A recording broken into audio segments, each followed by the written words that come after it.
ಚಿಂದಿ ಉಡಾಯಿಸೋ ಖಾರ ಬಣ್ಣ ರುಚಿಯನ್ನು ನೀಡುತ್ತದೆ. ಮೆಣಸಿನ ಪುಡಿ ಚಿಂದಿ ಉಡಾಯಿಸೋ ಖಾರ ಬಣ್ಣ ರುಚಿ.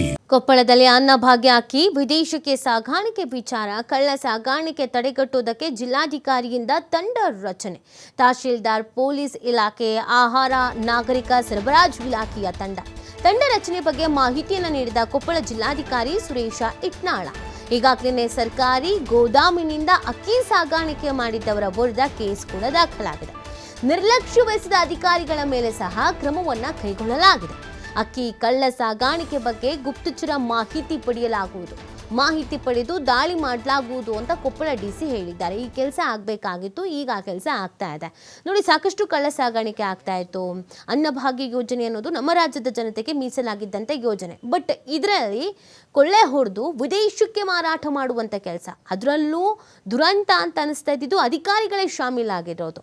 ಬೆಳಗ್ಗೆ ಎಲ್ಲ ರೇಡ್ ಮಾಡುವ ನೆಪದಲ್ಲಿ, ಚೆಕ್ ಮಾಡುವ ನೆಪದಲ್ಲಿ ಬರ್ತಿದ್ದಂಥ ಅಧಿಕಾರಿಗಳು ಕೂಡ ಇದರಲ್ಲಿ ಶಾಮೀಲಾಗಿದ್ರು ಅನ್ನೋದೇ ನಿಜವಾಗ್ಲೂ ದುರಂತ.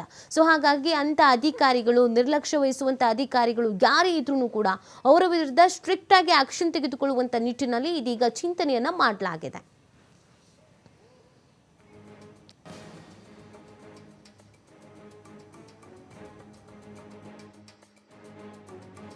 ಒಂದು ಮೊನ್ನೆ ಏನಾಗಿತ್ತು, ಗಂಗಾವತಿಯಲ್ಲಿ ಸುಮಾರು ಫೆಬ್ರವರಿಯಲ್ಲಿ ಒಂದು ಆದೇಶ ಆಗಿತ್ತು ಈ ಕಾರ್ಯಾಲಯದಿಂದ, ಯಾವುದು ಅಕ್ಕಿಯನ್ನು ರಿಲೀಸ್ ಮಾಡಬೇಕಂತೇಳಿ. ಅದನ್ನು ಫೆಬ್ರವರಿಯಲ್ಲಿ ಆದೇಶ ಆಗಿದ್ದರೂ ಕೂಡ ಮೊನ್ನೆ ಯಾರ ಗಮನಕ್ಕೂ ತರದೆ ಅವರು ಬೇರೆ ಬ್ಯಾಗಲ್ಲಿ ಪ್ಯಾಕ್ ಮಾಡ್ಕೊಂಡು ತೊಗೊಂಡು ಹೋಗ್ತಾ ಇರೋದನ್ನು ಕಂಪ್ಲೇಂಟ್ ಬಂದ ಮೇಲೆ ಅದಕ್ಕೆ FIR ಮಾಡಲಾಗಿದೆ. ಸುಮಾರು 4 ಜನರ ಮೇಲೆ FIR ಆಗಿದೆ ಮತ್ತು ಆ ಗೋಡೌನ್ ಮ್ಯಾನೇಜರ್ ಯಾರಿದ್ರೋ ಅವ್ರನ್ನೂ ಕೂಡ ಸಸ್ಪೆಂಡ್ ಮಾಡುವಂಥ ಕೆಲಸ ಆಗಿದೆ. ಮತ್ತು ಇಲ್ಲಿದ್ದಂಥ DD ಫುಡ್ ಅವರಿಗೆ ನಿನ್ನೆನೇ ಅವರಿಗೆ ವರ್ಗಾವಣೆಯಾಗಿ ಇಲ್ಲಿಂದ ಅವ್ರನ್ನ ಬೇರೆ ಕಡೆಗೆ ಕಳಿಸಲಾಗಿದೆ. ಈಗ ನಮ್ಮ ADC ಅವರು ಚಾರ್ಜ್ ತೊಗೊಂಡಿದ್ದಾರೆ. ಕಳೆದ ವಾರದಲ್ಲಿ ನಾವು ಸುಮಾರು 3 ಪ್ರಕರಣಗಳನ್ನ ಸೀಸ್ ಮಾಡಿ ದಾಖಲಿಸ್ಕೊಂಡಿದ್ದೇವೆ. ಈ ರೀತಿ ಗಂಗಾವತಿ ಭಾಗದಲ್ಲಿ ಕೆಲವೊಂದು ಪ್ರಕರಣಗಳಾಗ್ತಾ ಇರೋದು ನಮ್ಮ ಗಮನಕ್ಕೆ ಬಂದಿರೋದರಿಂದ ನಾವು ಕಂದಾಯ ಇಲಾಖೆ, ಪೊಲೀಸ್ ಇಲಾಖೆ ಮತ್ತು ಆಹಾರ ಮತ್ತು ನಾಗರಿಕ ಇಲಾಖೆ ಎಲ್ಲರ ತಂಡವನ್ನು ರಚಿಸಿ ಅದರ ಮೇಲೆ ನಿಗಾ ಇಟ್ಟು ಅವನ್ನ ಸೀಸ್ ಮಾಡುವಂಥದ್ದು ಮತ್ತು ಪ್ರಕರಣ ದಾಖಲಿಸೋ ಕೆಲಸವನ್ನು ಮಾಡ್ತೇವೆ. ಈಗ ಕೆಲವೊಂದು ಏನಾಗುತ್ತೆ, ನಮಗೆ ಇನ್ಪುಟ್ ಬಂದ ಮೇಲೆ ನಾವು ವೆರಿಫೈ ಮಾಡಿದಾಗ ಕೆಲವೊಂದು ಸಿಕ್ಕಿಲ್ಲ. ನಮಗೆ ಈ ಕೊಪ್ಪಳದಲ್ಲೇ ಕೆಲವೊಂದು ಮಾಹಿತಿ ಬಂದಿತ್ತು, ನಮಗೆ ಸಿಗಲಿಲ್ಲ. ಹೋಗಿ ವೆರಿಫಿಕೇಷನ್ ಮಾಡಿದಾಗ ಇಂಟೆಲಿಜೆನ್ಸ್ ಇನ್ಪುಟ್ ತೊಗೊಂಡು ನಾವು ಎಲ್ಲೆಲ್ಲಿ ಈ ರೀತಿ ಆಗ್ತಾಯಿದ್ದೀವಿ ಅದ್ರ ಮೇಲೆ ಕ್ರಮ ತಗೊಳ್ಳೋ ಕೆಲಸ ಮಾಡ್ತೀವಿ. ಟೀಮ್ ಅಂದರೆ ತಹಸೀಲ್ದಾರರು, ಪೊಲೀಸ್ ಇಲಾಖೆ ಮತ್ತು ಆಹಾರ ಮತ್ತು ನಾಗರಿಕ ಸರಬರಾಜು ಇಲಾಖೆ ಯಾರಿದ್ದಾರೋ ಅವರೇ ಎಲ್ಲರೂ ಕೂಡ ಹೋಗಿ ಮಾಡಬೇಕಾಗ್ತದೆ.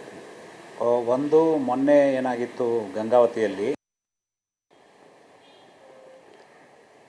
ಖಂಡಿತವಲ್ಲೂ ಕೂಡ ಏನು ಕೊಪ್ಪಳ ಜಿಲ್ಲೆಯ ಗಂಗಾವತಿಯ ಸರ್ಕಾರಿ ಗೋದಾಮಿನಲ್ಲಿ ಅಲ್ಲಿ ಅನಧಿಕೃತವಾಗಿ ಏನು ಅಕ್ರಮವಾಗಿ ಅದರ ಜೊತೆಗೆ ಏನು ಜನರಿಗೆ ತಲುಪಬೇಕಾದಂಥ ಅನ್ನಭಾಗ್ಯ ಅಕ್ಕಿಯನ್ನು ಅಲ್ಲಿ ಸಂಗ್ರಹಣೆ ಇಡಲಾಗಿತ್ತು. ಅದರ ಜೊತೆಗೆ ಆ ಅನ್ನಭಾಗ್ಯ ಅಕ್ಕಿಯನ್ನು ಸರ್ಕಾರಿ ಗೋದಾಮಿನ ಮುಖಾಂತರ ಕೆಲವೊಂದಿಷ್ಟು ರೈಸ್ ಮಿಲ್ ಮಾಲೀಕರು ಆ ಅನ್ನಭಾಗ್ಯ ಅಕ್ಕಿಯನ್ನು ರಾಜ್ಯ ಸೇರಿದಂತೆ ಬೇರೆ ದೇಶಕ್ಕೆ ಕಳಿಸುವಂಥ ಕೆಲಸ ಕೂಡ ಆಗ್ತಾಯಿತ್ತು. ಇಂಥ ಸಂದರ್ಭದಲ್ಲಿ ಏನು ಆಹಾರ ಇಲಾಖೆ ಅಧಿಕಾರಿಗಳು ದಾಳಿ ಮಾಡಿದಾಗ ಬರೋಬ್ಬರಿ 300ಕ್ಕೆ ಹೆಚ್ಚು ಕ್ವಿಂಟಲ್ ಅಕ್ಕಿಯನ್ನು ವಶಪಡಿಸಿಕೊಳ್ಳಲಾಗಿತ್ತು. ಇದರ ಬೆನ್ನಲ್ಲೇ ಇದೀಗ ಅಧಿಕಾರಿಗಳು ಅಲರ್ಟ್ ಆಗಿದ್ದಾರೆ.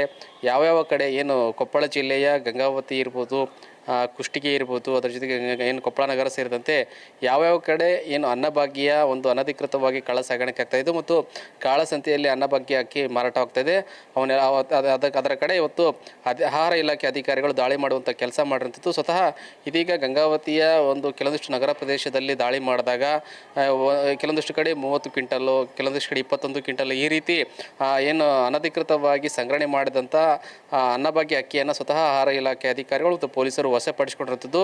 ಈ ನಿಟ್ಟಿನಲ್ಲಿ ಈ ಪ್ರಕರಣವನ್ನು ಗಂಭೀರವಾಗಿ ಸ್ವತಃ ಜಿಲ್ಲಾಧಿಕಾರಿಗಳಾದಂಥ ಸುರೇಶ್ ಇಟ್ನಾಳ್ ಅವರು ಗಂಭೀರವಾಗಿ ಪರಿಗಣಿಸಿದ್ದಾರೆ. ಅದ್ರ ಜೊತೆಗೆ ಏನಂತಂದರೆ ಈ ತಂಡವನ್ನು ಏನು ಅನ್ನಭಾಗ್ಯ ಅಕ್ಕಿಯನ್ನು ಬೇರೆ ಕಡೆ ಸಾಗಾಣಿಕೆ ಆಗ್ತಾಯಿದೆ ಮತ್ತು ಅನಧಿಕೃತವಾಗಿ ಸಾಗಾಣಿಕೆ ಆಗ್ತದೆ, ಇದನ್ನು ಕಡಿವಾಣ ಹಾಕಲು ಸ್ವತಃ ಆಹಾರ ಇಲಾಖೆ ಅಧಿಕಾರಿಗಳು ಮತ್ತು ಪೊಲೀಸ್ ಇಲಾಖೆ ಜೊತೆಗೆ ಕಂದಾಯ ಇಲಾಖೆ ಸೇರಿದಂತೆ ಇನ್ನಿತರ ಇಲಾಖೆಗೆ ಒಳಗೊಂಡು ಒಂದು ತಂಡವನ್ನು ರಚನೆ ಮಾಡಿದ್ದಾರೆ.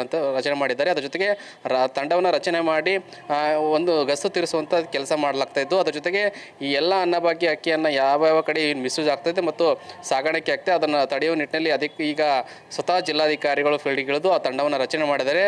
ಒಂದು ವೇಳೆ ಏನಾದರೂ ಕದ್ದು ಮುಚ್ಚಿ ಏನಾದರೂ ತಂದೆಕೋರು ಅನ್ನಭಾಗ್ಯ ಅಕ್ಕಿಯನ್ನು ಸಾಗಾಣಿಕೆ ಮಾಡ್ತಾಯಿದ್ರೆ ಖಂಡಿತವೂ ಕೂಡ ಈ ತಂಡ ದಾಳಿ ಮಾಡಿ ವಶಪಡಿಸಿಕೊಂಥ ಕೆಲಸ ಖಂಡಿತವಲ್ಲ ಮಾಡೇ ಮಾಡುತ್ತೆ. ಮತ್ತು ಈ ನಿಟ್ಟಿನಲ್ಲಿ ಸರ್ಕಾರಕ್ಕೆ ಏನು ಬೊಕ್ಕಸಕ್ಕೆ ನಷ್ಟವನ್ನು ಉಂಟು ಮಾಡ್ತಿರುವಂಥ ದಂಧೆಕೋರ ವಿರುದ್ಧ ನಾವು ಯಾವಾಗಲೂ ಕೂಡ ಚಾಟಿ ಬೀಸ್ತಾ ಇರ್ತೀವಿ. ಅದ್ರ ಜೊತೆಗೆ ಅವರ ವಿರುದ್ಧ ಕಠಿಣ ಕಾನೂನು ಕ್ರಮ ತೆಗೆದುಕೊಳ್ತೀವಿ. ಅದ್ರ ಜೊತೆಗೆ ಏನು ಅನ್ನಭಾಗ್ಯ ಅಕ್ಕಿಯನ್ನು ಕಳ್ಳ ಸಾಗಾಣಿಕೆ ಆಗ್ತದೆ ಅದನ್ನು ತಡೆಯುವ ನಿಟ್ಟಿನಲ್ಲಿ ಒಂದು ತಂಡವನ್ನು ನಾವು ರಚನೆ ಮಾಡಿದಂತೆ ಸ್ವತಃ ಈಗ ಕೊಪ್ಪಳ ಜಿಲ್ಲಾಧಿಕಾರಿಯಾದ ಸುರೇಶ್ ಇಟ್ನಾಳ್ ಅವರು ಹೇಳಿರುವಂಥದ್ದು. ಒಟ್ಟಾರೆ ಈಗಲಾದರೂ ಅಧಿಕಾರಿಗಳು ಎಚ್ಚೆತ್ತುಕೊಂಡು ಒಂದು ತಂಡವನ್ನು ರಚನೆ ಮಾಡಿ ಅನ್ನಭಾಗ್ಯ ಅಕ್ಕಿಯ ಕಳ್ಳ ಸಾಗಾಣಿಕೆ ಕಡಿವಾಣ ಹಾಕುವ ನಿಟ್ಟಿನಲ್ಲಿ ಕ್ರಮ ತೆಗೆದುಕೊಂಡಿದ್ದಾರೆ ಅಂತ ಹೇಳ್ಬೋದು.